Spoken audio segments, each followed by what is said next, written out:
Hey, welcome to the podcast. And if you haven't listened to one of my episodes before, firstly, welcome. And this is where I share my experience of the quest to living a wonderful life. Anything and everything to do with how I have found it, the insights I've gotten from it, and ways that you can also introduce this to your own life. Today, it's been a while since I've created an episode, and I finally feel okay about that because I've been reading a little bit, not too much, into my human design.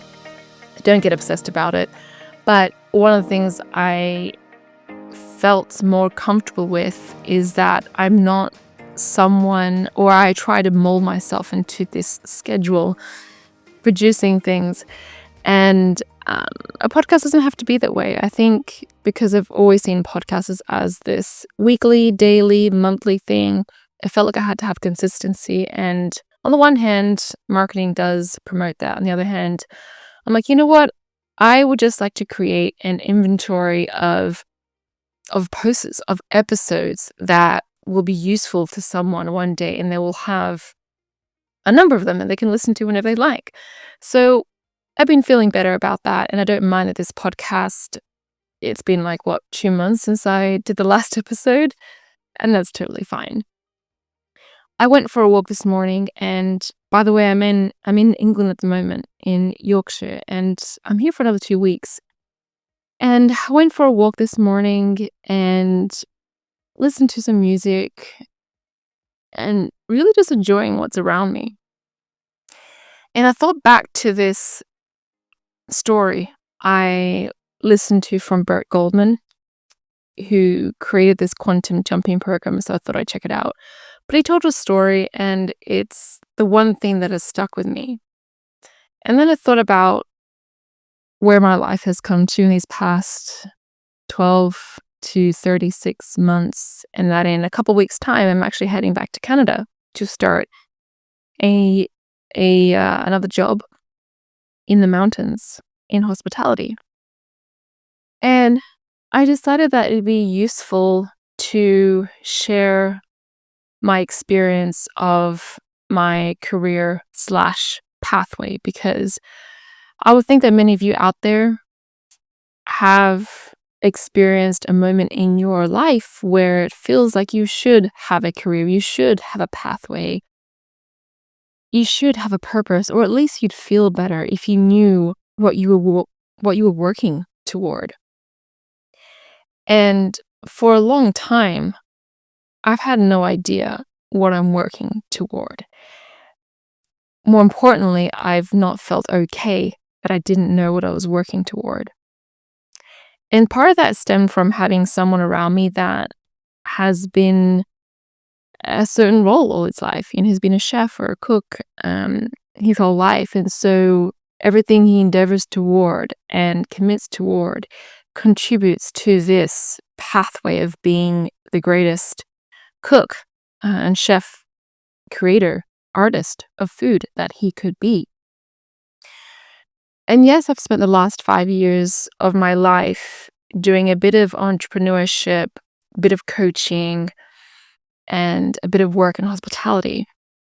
But I never really felt like I've had a purpose, like what's the thing I'm really going toward achieving. And so when I heard this story, it gave me a lot of relief. It gave me a lot of belief, and it gave me a lot of confidence about what I actually am striving for instead of what I am conditioned to strive for or to strive to have. That has been a pathway. That has been a career. Growing up, went to school and had 2 older sisters, did the whole, high school business degree, and everyone around me was going for internships and graduate careers, and I went off and traveled the world, did school in Germany, did a massage therapist course, volunteered in the Philippines, did some account management, then got into hospitality, worked at a fast food restaurant. That was my first job. And it's just been messy. Honestly, I think when I left for Canada, It was my first dive into hospitality because I'd met a lady who inspired me to chase a global career. And if that wasn't flight attending, the next best thing was get myself into a hotel that had a global reach. And so that was the only thing I was thinking about. And then when I discovered entrepreneurship in the middle of COVID, I went down that route, not really thinking about where it would lead me, but I was just passionate about it. And I wanted to make it something significant in my life, in the lives of others. And while that has still been a legacy that has stayed with me, I've had a lot of moments in the past 3 to 4 months where I was questioning who I was, questioning what am I doing? What am I here to do? Questioning where is my home? Questioning where do I live? And questioning what the heck do I do with my life? Because I'm no longer interested in coaching, no longer in chasing this, building this business. I need money. I need to go find a job. And so I want you to share a little bit about that, if that connects with you, because I'm sure it does with a lot of people out there, and to share this story because it might also give you relief as well. I'm going to share the story with you, and just so you know, Burt tells it way better. So if you'd like to find it, maybe it's on YouTube somewhere, but here's how it goes. One day, a leaf fell in a park in Whittier, California. It landed on a forest floor, and a big green caterpillar that was inching along had to make a sharp turn to avoid it. The caterpillar came to a log, crawled up the side, and just as it reached the top of the log, a man came by and sat down, squishing the caterpillar. The man jumped up, felt the goo on the seat of his pants, and so he went home, changed his clothes, and took his pants to the local cleaners. While he was there, he met a young woman, and they started a conversation which continued at a nearby coffee shop. They began to date, they fell in love, married, and had a child. Their son was very clever. He did well in school and became an attorney, then went into politics, rising in his party. And so, because a leaf fell in a forest one day, blocking a caterpillar's way forward, Richard Nixon became the president of the United States. Now, I have no interest in politics whatsoever. If you start talking to me about politics, I will fall asleep. I honestly don't have much of an idea of who Richard Nixon is, but I did take away the insight, the morale or the moral of this story, the lesson of this story. And that is that the seemingly inconsequential choices, the seemingly insignificant desires that we have in life that we activate have a profound effect. It was really nice for me to hear this story because it took my attention and energy off the belief that I didn't know what I was going toward in life. And it had me pay attention to all the little things that I've been doing in the last 10 years that led me to, I guess, all the learnings and the wisdom and the joy and the positive things I have in my life today. The fact that I've gone to over 35 countries, the fact that I'm here in England right now, the fact that I've done, I've got to explore music and massage therapy and hospitality and go on so many different flights and meet strangers on these flights. All of these insignificant choices or seemingly small choices has led to where I am today. And what I also enjoyed about the story that Burt talked about afterward is that our career can be seen as simply a pathway through life. And I don't know about you, but every time I've gone for a job, and most of the time it's been in corporate, they ask you that numbing question, where do you see yourself in 5 years? And I, for one, always hated that question. It annoyed me to answer it because life is unpredictable. And so all I can really say is how I'd like to feel in 5 years' time, which is simply happy. But that's how I got into this conditioned idea that I need to have a career or a purpose or a thing, a North Star even. And that has become now, to this day, less about what my life looks like on paper and more about how I want to feel inside every day in the next 10, 20 years. It's how do I feel myself being in the next 5 years?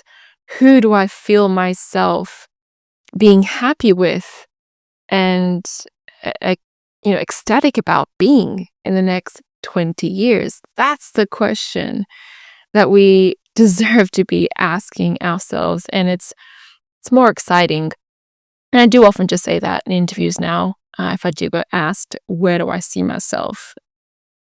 I just point toward how do I see myself feeling in the next 5 to 10 years? But that is it. You're simply on a pathway through life. And I also think about one thing that Michael Neal had said about following our simple desires, because they will take us on the best path for us. And if you think back on your last 5 years or 10 years, you simply followed simple desires, and you are on a pathway right now. Something I'm realizing just now is that when I think about a career, it's all futuristic, and the future does not exist yet. And so I obsessed with the future a lot in these past few months. My mind was in something that didn't exist yet for the past few months. And now I get to focus on these simple desires, feeling really okay that I'm actually on a path and I don't need to decide what my career is because it doesn't exist yet. I know that the dots will join when I look back. And I simply wanted to communicate and share that with you because your dots will connect. There's so many moments where it feels super disconnected and you feel super lost because you believe that it's all disconnected and that it's not pointing toward anything.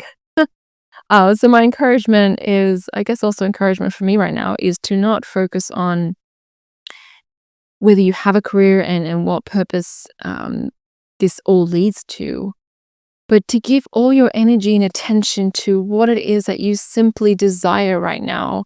What would be fun for you right now? What would be a joy for you to pursue right now? And that it's simple. It doesn't have to be this big 5-year goal, this deadline, this 12-month project. What is your simple desire right now?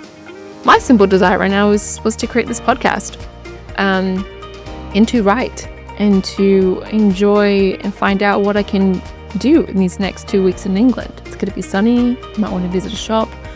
I'm definitely going to make sure that I have a scone here before I go.